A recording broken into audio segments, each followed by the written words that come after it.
Hello everyone, welcome to Abhipedia powered by Abhimanyu IAS. तो आज के लेक्चर में हमारे इंफॉर्मेशन टेक्नोलॉजी एक्ट का सेकेंड लेक्चर है और एमसीक्यूज हम करने वाले हैं आगे। कल आपको इंफॉर्मेशन टेक्नोलॉजी एक्ट का जो ब्रीफ सा था वो मैंने आपको बता दिया था कि क्यों आया, क्या अमेंडमेंट है, ठीक है। ये सब बातें तो हमने कर ली थी कल के लेक्चर में। अब आज हम सीधा कहाँ पे चलेंगे? हम चलेंगे, पहले मैं देख लेती हूँ I hope I am audible and visible, फिर उसके बाद में लेक्चर स्टार्ट करते हैं, ठीक है।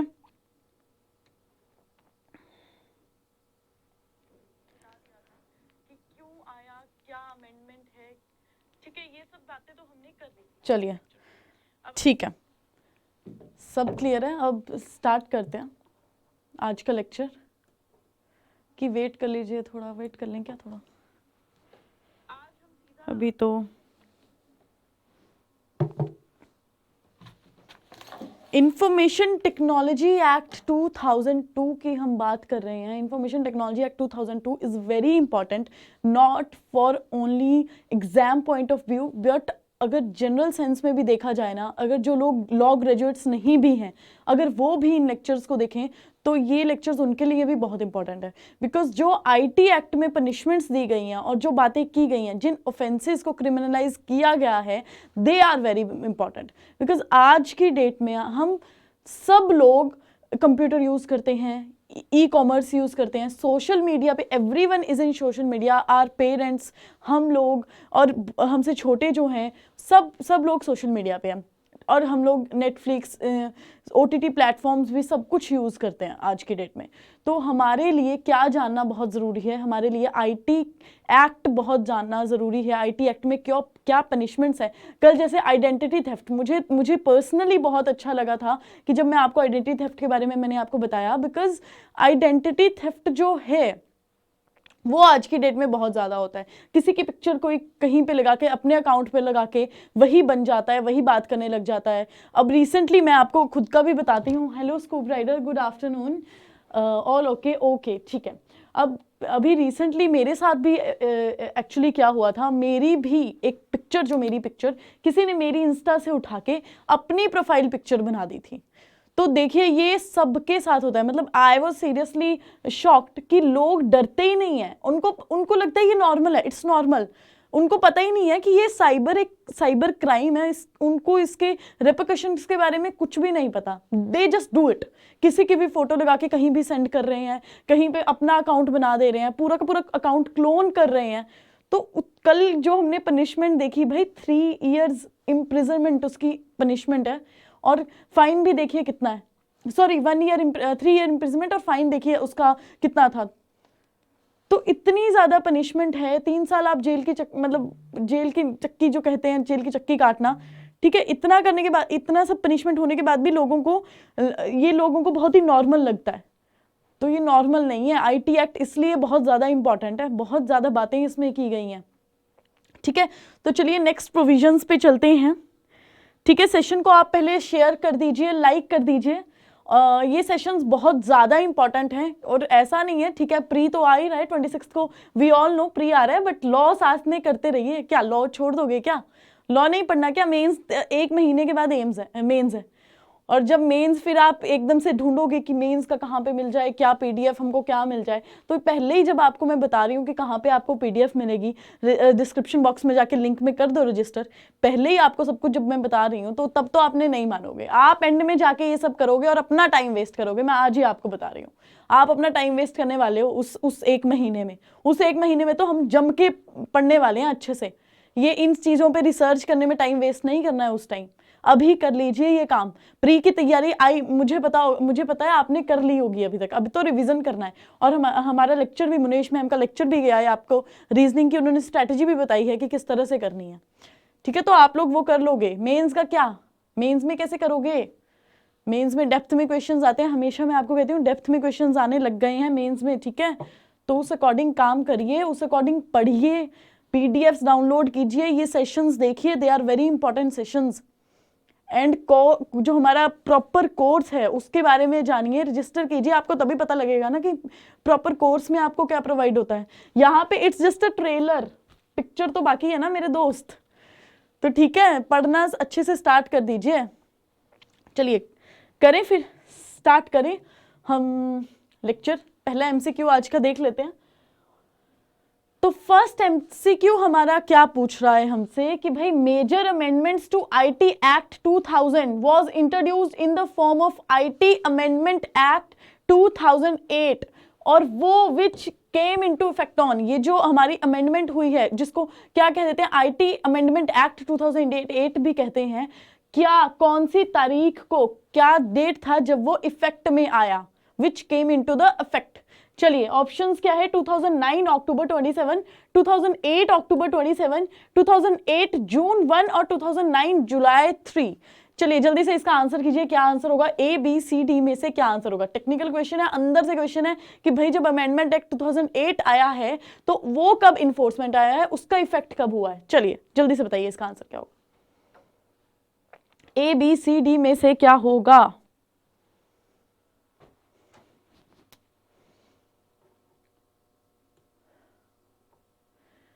क्या रहेगा, कर दो आंसर, बता दो क्या आंसर रहेगा।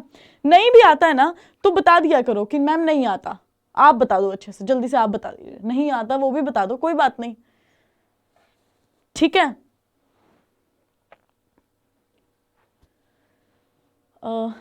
स्कूब राइडर कह रहे हैं डी, डी ऑप्शन इसका करेक्ट ऑप्शन है। तो चलिए फिर स्कूब राइडर की बात तो नहीं मानी जाएगी, बिकॉज ये जो उन्होंने आंसर किया है वो गलत है। इसका जो आंसर होगा वो होगा ए ऑप्शन, 2009 अक्टूबर 27 इसका क्या होगा, करेक्ट ऑप्शन होगा, ठीक है। क्या होगा, 2009 अक्टूबर 27 में इसको क्या मिली है, इन्फोर्समेंट, ये इफेक्ट में तब से, अक्टूबर 27 से क्या है आया है, तब से ये काम करना स्टार्ट हुआ है, इसकी जो जितनी भी प्रोविजंस है उस दिन से चालू हो गई, ठीक है। केम इनटू इफेक्ट का मतलब यही होता है। चलिए आगे देखिए, नेक्स्ट क्वेश्चन क्या कहता है, which are the sections of IT act deals with the credit card fraud. Credit card के फ्रॉड से, भाई सब लोग क्रेडिट कार्ड यूज करते हैं कि नहीं करते, आजकल हर कोई क्रेडिट कार्ड यूज करता है। बस क्रेडिट कार्ड सबको पता होता है मेरे पास है, अब टेंशन की बात नहीं है, पैसा तो है, कोई बात नहीं, उधारी चली रहती है, बाद में जब बिल आता है तब डर लग जाता है कि अरे ये क्या हो गया, इतना ज्यादा खर्चा कर दिया मैंने, तब आप लोग ये सोचते हो, ठीक है।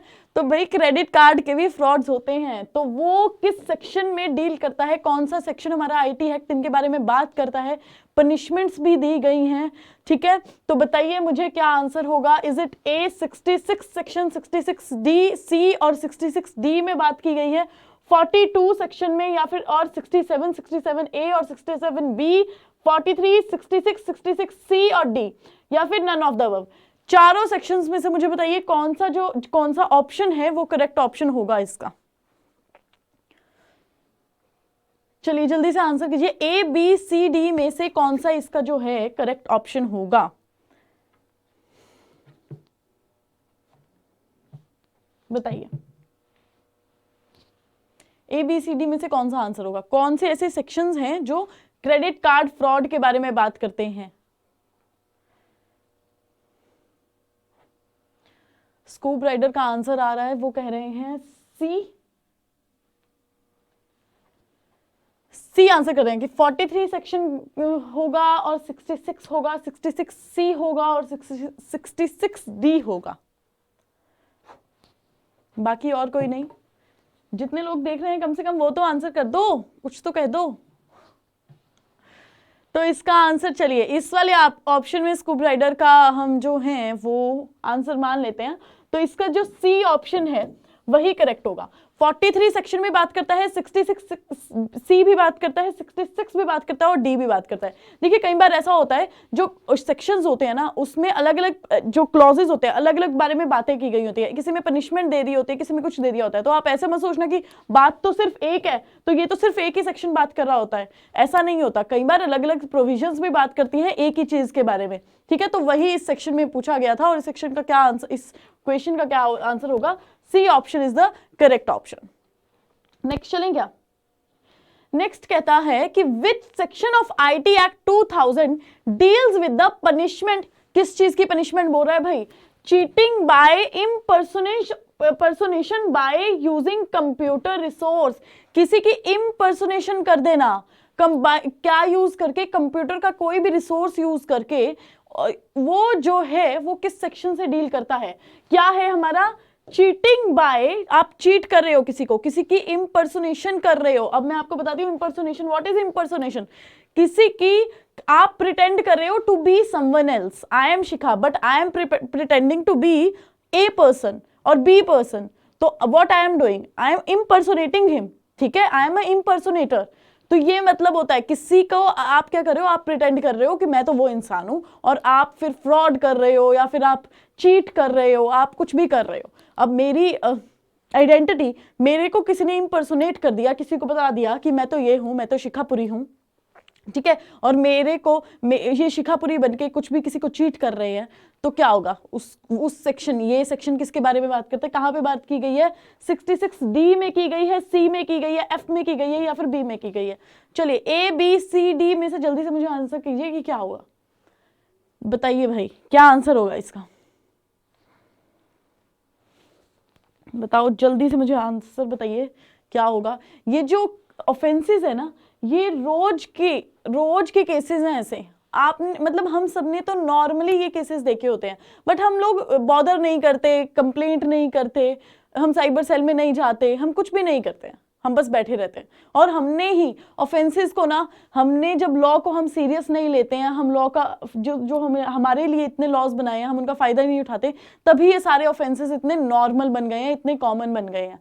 अगर लोगों को सजा होती रहेगी, हम लोग कंप्लेंट करते रहेंगे, हम नहीं बैठेंगे घर पे और कंप्लेंट करते रहेंगे, तो क्या होगा? ये नॉर्मल नहीं होगा, ठीक है। जागरूक होइए, अपने राइट्स को समझिए। सिर्फ एक स्क्रॉल करना, इंस्टा पे स्क्रॉल कर दिया, ये कर दिया और आपके साथ कुछ हो गया और आप बैठ गए, ऐसा नहीं होता। अपने जो जितना भी है लड़ना चाहिए, और लॉ हमेशा आपका साथ होता है। अपने राइट्स के लिए तो लड़ना ही चाहिए, ठीक है। तो चलिए इसका आंसर कीजिए, इसका आंसर क्या होगा? ए बी सी डी में से क्या ऑप्शन जो है इसका आंसर होगा, बताइए।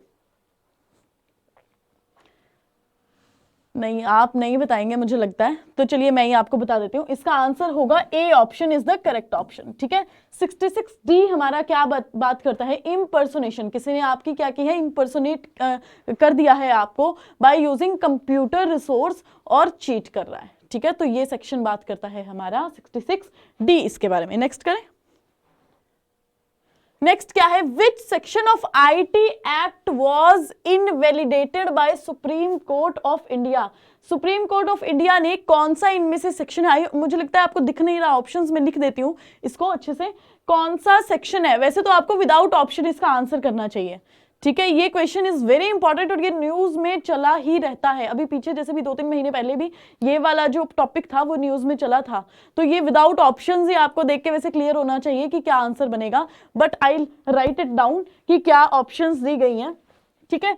सबसे पहले ए ऑप्शन हमारी आती है, आई होप ये तो आपको दिख रहा होगा, थोड़ा सा इसको बढ़ा देते हैं। देखिए फर्स्ट ऑप्शन है हमारी 66F, बी ऑप्शन है हमारी 66B, सी ऑप्शन है हमारी 66D और डी ऑप्शन है हमारी 66A। तो अब मुझे ए बी सी डी में से आंसर करिए कि इसका जो आंसर होगा वो क्या होगा। कौन सा सेक्शन जो है वो सुप्रीम कोर्ट ने क्या कर दिया है? इनवैलिडेट कर दिया है। ए बी सी डी में से कौन सा है केस? ये चलिए कौन सा सेक्शन है? स्कूब राइडर का आंसर आया है, वो कह रहे हैं A option that is 66F। चलिए और भी अगर कोई करना चाहता है आंसर, जल्दी से इसका आंसर कीजिए, फिर इसके बारे में बात करते हैं। बताइए।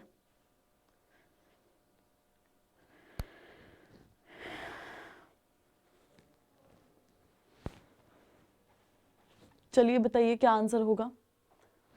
नहीं बताना है आपको, नहीं बताना है आंसर, नहीं बताओगे आप। तो इसका आंसर देखिए ए तो नहीं होगा, इसका आंसर होगा हमारा D, that is 66 66A 66A हमारा सुप्रीम कोर्ट ने क्या किया है, इनवैलिडेट कर दिया है। एंड व्हाट वाज 66A, क्या कहता था? 66A कहता था कि कोई भी पर्सन अगर ऑफेंसिव मैसेज सेंड कर रहा है through electronic media, through computer और थ्रू एनी कम्युनिकेशन सोर्स, तो क्या होगा, सजा मिलेगी। क्रिमिनलाइज किया था इस ऑफेंस को। किस ऑफेंस को? कि जब कोई भी पर्सन क्या करता है, ऑफेंसिव मैसेजेस जो हैं, ऑफेंसिव मैसेजेस सेंड करता है थ्रू कंप्यूटर और एनी कम्युनिकेशन सोर्स और electronic source, I would say. ठीक है, दिस वॉज द सेक्शन। और ये सेक्शन किस केस में इनवैलिडेट हुआ था, ये बताइए, किस केस में हुआ था और किस ईयर में हुआ था? तो किस ईयर में हुआ था ये सेक्शन इनवैलिडेट? इट वाज 2015 और श्रेया सिंगल का केस था। श्रेया सिंगल का केस था ये, ठीक है। वो लॉ स्टूडेंट ही थी, वो वाला केस था। उस केस में ये जो सेक्शन है वो इनवैलिडेट हुआ है। मतलब what was her point was कि ये सेक्शन हमारी जो freedom of speech and expression है उसको कर्ब करता है। ठीक है, उनका ये पॉइंट था, जैसे जो हमारे आर्टिकल 14, 19, 21 उनके अंडर हमारी जो राइट्स हैं, फ्रीडम ऑफ स्पीच और एक्सप्रेशंस हैं, उन तीनों के अंदर हमारी बातें होती हैं इस बारे में। तो क्या करता है, कर्ब करता है हमारे उन राइट्स को ये वाला सेक्शन। बिकॉज पुलिस जो थी उसमें अरेस्ट करती थी, और पुलिस एक्चुअली इस सेक्शन का ना बहुत ज्यादा फायदा भी क्या कहते हैं, मिस यूज कर रही थी इस सेक्शन का। ठीक है, तो इसलिए, और इस सेक्शन को इनवैलिडेट, ये सेक्शन इनवैलिडेट होने के बाद भी पुलिस क्या करती रही, इस सेक्शन के अंदर लोगों को अरेस्ट करती रही। ठीक है, देखिए अब देखिए, पुलिस तक को नहीं नॉलेज, पुलिस को होगी भी नॉलेज, या फिर वो अपनी ही पावर का मिसयूज कर रहे हैं, या फिर उनको भी नॉलेज नहीं है कि ये सेक्शन इनवैलिडेट हो गया हुआ। तो देखिए कितना ज्यादा जागरूक होने की जरूरत है एक आम जनता को। आपको पता भी नहीं होगा कि कौन सा सेक्शन है इनवैलिडेट हो गया है, पुलिस आपके सामने आपको अरेस्ट करके ले जाएगी उसी ऑफेंस के तहत जो कानून ने, जो सुप्रीम कोर्ट ने किसको कह दिया कि ये अनकॉन्स्टिट्यूशनल है, ये इनवैलिडेट है, अब इसको नहीं माना जाएगा। तो जागरूक होने की जरूरत है। लॉ केस क्लासेस तो आप देखा कीजिए, they are very important to you. RTI act के आप सेशंस देखो, आपको एमसीक्यूज मिल जाएंगे। अगर आप चाहते हैं कि मैं ऐसी वीडियोस बनाऊं जिसमें आपको इंफॉर्मेशन मिले ऐसी चीजों के बारे में, I will make those videos also. But guys जागरूक रहिए, और एग्जाम भी क्लियर करना है। एग्जाम तो हमको क्लियर करना ही है, बट हमारे दिमाग में और भी चीजें हमको लॉ के बारे में पता होनी चाहिए। और जब ये पता चलती है ना, तो लॉ से एक तो प्यार भी हो जाता है, अपनी लॉ से, अपनी फील्ड से प्यार हो जाता है कि देखिए हम कितने प्रिविलेज्ड हैं। We are so much of, seriously we are so privileged कि हमको इन सब बातों के बारे में पता होता है एज अ लॉ ग्रेजुएट और एज अ लॉ स्टूडेंट। ठीक है, चलिए नेक्स्ट हम पढ़ते हैं। Next, what is the next question? Any person aggrieved by an order made by the controller of an adjudicating officer under this act may prefer an appeal to.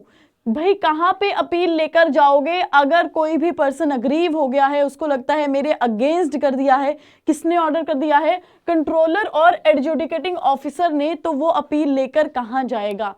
कहां जाएगा? Indian computer emergency response team में जाएगा, या फिर cyber crime cell में जाएगा, या फिर सर्टिफाइंग अथॉरिटी में जाएगा, या फिर साइबर एपेलेट ट्रिब्यूनल में जाएगा? चलिए जल्दी से इसका आंसर कीजिए, मुझे इसका आंसर क्या होगा? चलिए जल्दी से इसका आंसर कीजिए। और आप लोग लाइक वगैरह कर रहे हो क्या?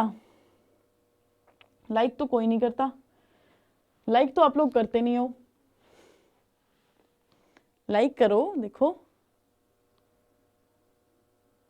लाइक करो, चैनल को सब्सक्राइब कीजिए, नोटिफिकेशन का जो बेल आइकन है वो दबाइए, सब कुछ क्या करो अगर सेशन अच्छा लगता है तो। ठीक है, स्कूब राइडर का आंसर क्या आ रहा है? He is saying D option. D option क्या कह रहे हैं? Cyber appellate tribunal. ठीक है, चलिए तो इस बार इनका आंसर मान लेते हैं कि साइबर एपेलेट ट्रिब्यूनल जो है वही होगा आंसर। ठीक है, अगर कंट्रोलर और एडजुडिकेटिंग ऑफिसर ने क्या कर दिया, ने कोई ऑर्डर दिया है और वो आपको लगता है, आप पार्टी हैं और आप उससे अग्रीव्ड हो, आपको लगता है मेरे अगेंस्ट ऑर्डर कर दिया, तो अपील लेके कहाँ जाओगे? अपील लेके साइबर एपेलेट ट्रिब्यूनल में जाओगे कि भैया आप तो कर दीजिए मेरे लिए आंसर, कुछ मेरे लिए ऑर्डर आप कर दो। कंट्रोलर और एडजुडिकेटिंग ऑफिसर ने तो कर दिया मेरा काम। ठीक है, तो तो आंसर क्या बन गया, D option is the correct option, that is cyber appellate tribunal. ठीक है, पीडीएफ आप रजिस्टर करते रहिए, पीडीएफ के लिए रजिस्टर करते रहिएगा आप, बिकॉज इन सारे सेक्शंस की बाद में आप कैसे करोगे, आप स्क्रीनशॉट भी कैसे, स्क्रीनशॉट तो भाई गुम हो जाते हैं, सब कुछ हो जाता है। पीडीएफ आप डाउनलोड करके अपना एक सेक्शन बनाइए, ठीक है, जिसमें लिखा हो लॉ सब्जेक्ट्स, और उस लॉ सब्जेक्ट्स एमसीक्यूज का एक फोल्डर बनाइए, उसमें सारी की सारी जो पीडीएफ आपने डाउनलोड की होंगी उसको आप डालिए, ठीक है, कि जब आप फिर उसके बाद में रिवाइज करोगे, जब 30 को अगर एग्जाम होगा जैन का, तो अगर 15-16 से लग जाइएगा फिर रिवाइज करने, तो जब आप रिवाइज करोगे तो एमसीक्यूज के आपके पास सारी की सारी पीडीएफ पड़ी होंगी एक प्रॉपर फोल्डर में। तो ऐसे ऐसे पूरा क्या करिए, अपने अकॉर्डिंग काम करिए, जैसे भी आपको ठीक लगता है उस अकॉर्डिंग करिए। अब देखिए क्या बात कर रहा है question, in India dash is the first city to have a cyber crime police station. Cyber crime police station India में इस जो सिटी है वहां पे था, where one can register a complaint and can get a copy of the FIR, first information report की उनको copy भी मिल जाएगी। अब ऑप्शंस आज थोड़ा सा एक्चुअली आपको ऑप्शंस देखने में दिक्कत हो रही हो। ऑप्शन क्या है, Chennai is the first option, second option is Bangalore, what is the second option, it's Bangalore, C option is Hyderabad, it's Hyderabad, and what is the fourth option, it is Mumbai। तो now please tell me the answer, इन चारों option में से भाई कौन सा ऐसा option है जो करेक्ट ऑप्शन होगा। होनर जियादी, what are you saying? I'm not seriously, I'm not able to understand this. FYI। चलिए इनमें से आंसर कीजिए मुझे, ABCD में से क्या आंसर होगा, कौन सा ऐसा सिटी है जहां पर फर्स्ट साइबर सेल, जो first cyber crime police station था, पुलिस स्टेशन जहां पर था वो वहां पर खुल गया है। साइबर क्राइम पुलिस स्टेशन कहां पर खुला था, चेन्नई, बेंगलोर, हैदराबाद, मुंबई। स्कूप राइडर का आंसर है B, that is Bangalore, Bangalore कह रहे हैं ये आंसर। तो देखिए इसका आंसर क्या बनेगा, इसका आंसर बनेगा बिल्कुल ठीक, स्कूप राइडर आप बिल्कुल ठीक कह रहे हैं, इसका जो आंसर बनेगा वो बैंगलोर ही करेक्ट ऑप्शन होगा। बैंगलोर वालों ने जल्दी कर दी, बैंगलोर वालों ने बोला भाई इतने साइबर क्राइम हो रहे हैं, हम तो अपना पुलिस स्टेशन बना लेते हैं। तो फर्स्ट सिटी कौन सी थी, Bangalore was the first city. Bangalore वाले थोड़े इंटेलिजेंट है, वो उन लोगों ने पहले बना लिया। ठीक है, चलिए नेक्स्ट कौन सा क्वेश्चन कहता है, नेक्स्ट कहता है हमारा, the certifying authority empowered to issue a digital signature certificate shall have to procure. भाई देखो अब तो पहले इस क्वेश्चन में एक चीज अपने को क्लियर हो गई, ठीक है, क्या क्लियर हो गई कि जो सर्टिफाइंग अथॉरिटी है ना वो क्या इंपावर करती है, वो इशू करती है डिजिटल सिग्नेचर सर्टिफिकेट। कौन करती है, एक क्वेश्चन क्लियर हो गया। अगर क्वेश्चन आ गया कि भाई कौन सी ऐसी अथॉरिटी है जो डिजिटल सिग्नेचर सर्टिफिकेट को इंपावर करती है, कौन सी है, सर्टिफाइंग अथॉरिटी, क्वेश्चन क्लियर हो गया। नेक्स्ट क्या कहता है, उसको क्या करना पड़ेगा, shall have to procure a licence from the dash to issue digital signature certificate. उनको एक लाइसेंस प्रोक्योर करना पड़ेगा, और वो किस अथॉरिटी से करना पड़ेगा ये बात करता है ये क्वेश्चन। ठीक है, पहला एक चीज क्लियर हो गया कि जो हमारी सर्टिफाइंग अथॉरिटी है वो डिजिटल सिग्नेचर सर्टिफिकेट को इंपावर करती है, ठीक है, इशू करती है, लेकिन उसको इशू करने के लिए किस अथॉरिटी से लाइसेंस चाहिए होता है, क्वेश्चन ये पूछ रहा है। चलिए ABCD में से कौन सा क्वेश्चन है जो करेक्ट है, controller of certifying authority, central government, central state government और कमिश्नर, चारों में से कौन सा ऑप्शन है जो करेक्ट ऑप्शन है, बताइए मुझे कौन सा आंसर जो है वो करेक्ट है।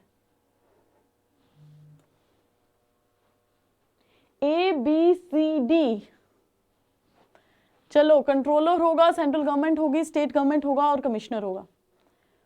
स्कूब राइडर का है आंसर आया A, चलिए आया आंसर आया A, तो जो इसका आंसर है वो ए ही करेक्ट ऑप्शन है, कंट्रोलर ऑफ सर्टिफाइंग अथॉरिटी। ऐसे जब क्वेश्चंस आते हैं ना तो कंफ्यूज मत होना, बिकॉज देखिए ऑप्शंस क्या है, ये एलिमिनेशन मेथड्स अगर आपको नहीं भी आते होंगे ना तो इस क्वेश्चन में आप एलिमिनेशन मेथड आराम से लगा सकते थे। कैसे लगा सकते थे, कौन सी अथॉरिटी कर रही है डिजिटल सिग्नेचर सर्टिफिकेट को इशू, सर्टिफाइंग अथॉरिटी। अब सर्टिफाइंग अथॉरिटी को लाइसेंस चाहिए तो वो किससे मांगेगा, किससे प्रोक्योर करेगा, वो कंट्रोलर से प्रोक्योर करेगा कि सर्टिफाइंग अथॉरिटी के। तो इसका आंसर क्या बनता है? कंट्रोलर। अब central government, state government, commissioner, ये कहां से आ गया? ठीक है, तो इसका आंसर क्या बन जाता है? ए ऑप्शन जो है वही जो है हमारा करेक्ट ऑप्शन हो जाता है। ठीक है, नेक्स्ट चले, नेक्स्ट हम पढ़ते हैं आगे। नेक्स्ट क्या है? नेक्स्ट हमारा क्या क्वेश्चन कहता है? The data privacy rules was introduced in IT act 2000 in the year. किस ईयर में डाटा प्राइवेसी रूल्स आए कि भाई आपको प्रॉपर आपकी जो डाटा है वो आपको प्राइवेट रहना चाहिए आपका डाटा, तो वो जो रूल्स हैं वो किस ईयर में आए हैं? इज इट इन 2008, 11, 15 और 20? बताइए मुझे जल्दी से, कब आया? कौन से रूल? डाटा प्राइवेसी रूल्स बताइए बताइए। 8, 11, 15, 20, 2020, 20 मतलब 2020, 20, 2020, 2015, 2011 और 2008।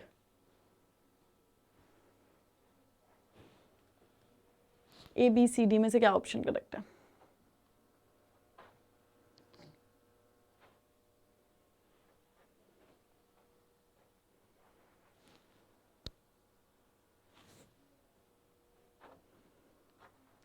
स्कूब का आंसर आया है, वो कह रहे हैं डी, दैट इज 2020। 2020 में आए हैं क्या? देखिए इसका आंसर 2020 नहीं होगा, डी ऑप्शन नहीं होगा इसका। I am sorry, D option नहीं होगा, इसका आंसर होगा बी। कब आए हैं? बी में, दैट इज इन 2011। तो क्या आंसर इसका करेक्ट होगा? 2011 में रूल्स आ गए थे डाटा प्राइवेसी के कि आपको प्रॉपर प्राइवेसी मिलेगी आपके डाटा को। ठीक है, आपने व्हाट्सएप में भी चेक किया होगा, व्हाट्सएप में जब आप मैसेज करते हो ना तो इनक्रिप्टेड आता है कि दिस चैट इज इनक्रिप्टेड। ठीक है, मतलब जो आप जिससे बात कर रहे हैं सिर्फ उसी को आपके इस चैट के बारे में पता है। इवन जो कंपनी है, जो व्हाट्सएप की कंपनी है, उनको भी इसके बारे में नहीं पता होगा। तो ऐसे जो होते हैं कि आपकी डाटा जो है हमेशा प्राइवेसी रहेगी। ये रूल्स कब आए थे? ये 2011 में आए थे। चलिए नेक्स्ट क्वेश्चन क्या कहता है? Section 1 of the IT act क्या कह रहा है? The act is not applicable to the following documents execution of negotiable instrument under negotiable instrument act. ये चारों कौन से हैं? चारों मतलब 3 ही है, प्रोमिसरी नोट 2 बार है। ठीक है, bill of exchange, promissory note, cheque. What are these? Negotiable instruments है हमारे। तो ये क्वेश्चन क्या कह रहा है कि हमारा आईटी एक्ट इन चारों में से किस में नहीं लगता है जो सेक्शन 1 बात करता है? चलिए इसका आंसर कीजिए, क्या होगा? ए बी सी डी में से कौन सा इसका जो आंसर है वो करेक्ट होगा कि सेक्शन जो हमारा 1 बात करता है इन तीनों ऑप्शंस में से, नेगोशिएबल इंस्ट्रूमेंट्स में से कौन सा ऐसा नेगोशिएबल इंस्ट्रूमेंट है जिसपे हमारा आईटी एक्ट अप्लाई नहीं होता? चलिए बताइए। Bill of exchange, promissory note, cheque और cheque and promissory note. A B C D में से क्या आंसर होगा? बताइए। ए बी सी डी में से क्या आंसर होगा? बिल ऑफ एक्सचेंज रहेगा, प्रोमिसरी नोट रहेगा, चेक रहेगा, या फिर चेक एंड प्रोमिसरी नोट? दोनों ही होंगे।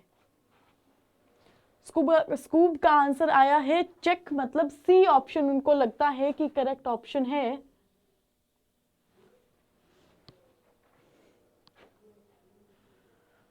तो इसका जो करेक्ट ऑप्शन है वो सी ही है। इसका करेक्ट ऑप्शन क्या है? सी ही है, चेक भी है।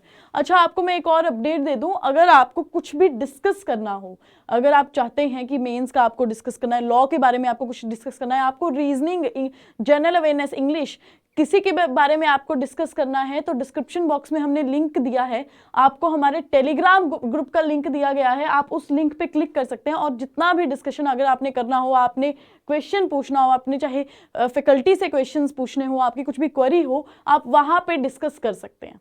ठीक है, वहां पे आपको रिप्लाई आ सकता है, तो आप वहां टेलीग्राम ग्रुप पे जाइए और ज्वाइन कीजिए ग्रुप को। ठीक है, डिस्क्रिप्शन बॉक्स में आपको टेलीग्राम ग्रुप का लिंक मिला हुआ होगा, दैट इज अभिपीडिया बैंकिंग का हमारा चैनल है यूट्यूब पे नहीं, सॉरी, टेलीग्राम पे। वहां पे आप डिस्क्रिप्शन बॉक्स में जाके उस पे लिंक पे क्लिक कर लीजिए, आपने जो भी डिस्कशन करना होगा you can go and do their सारा का सारा डिस्कशन। तो आंसर इस क्वेश्चन का क्या बनता है?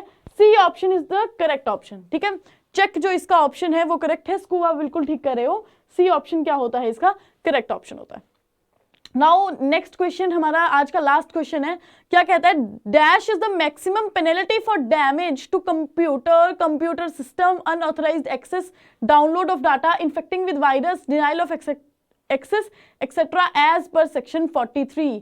कितनी पेनल्टी लगेगी, कितनी मैक्सिमम पेनल्टी लगेगी एज पर सेक्शन 43 अगर क्या होता है, अगर कंप्यूटर को डैमेज किया जाता है, कंप्यूटर सिस्टम को डैमेज किया जाता है, अनऑथराइज्ड, आप ऑथराइज्ड नहीं है लेकिन आप उसको एक्सेस कर रहे हो, आपके कंप्यूटर से कोई डाउनलोड कर लेता है डाटा विदाउट योर कंसेंट, और इन्फेक्टिंग विद वायरस, आपके कंप्यूटर को वायरस से इन्फेक्ट कर देता है, और डिनाइल ऑफ एक्सेस एक्सेट्रा, तो क्या होगा, तो सेक्शन 43 के अंडर कितनी मैक्सिमम पेनल्टी है जो लगेगी। चलिए मुझे जल्दी से इसका आंसर कीजिए। Is it 50 lakhs, is it 1 crore, is it 5 crore, और is it 75 lakhs? A B C D, what is the correct option guys?